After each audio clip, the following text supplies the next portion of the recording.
dito ang pwedeng magsabi na wala akong ibibigay.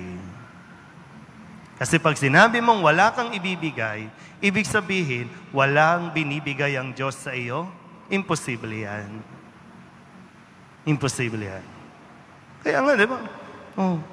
Para may maibigay, kapiraso, yun, bibigay na sa inyo. Yung kapiraso yon, sapat na yan. Labis-labis pa na biyaya ang matatanggap natin. Maniwala ka lang.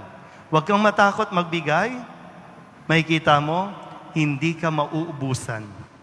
Habang natatakot kang magbigay, lalo kang mawawalan. Kasi hindi mo hinahayaan na ang Diyos ang kumilos sa buhay mo. Ang Diyos na kahit sariling katawan, ibibigay para tayo magkaroon. May binigay na sa inyo ang Diyos.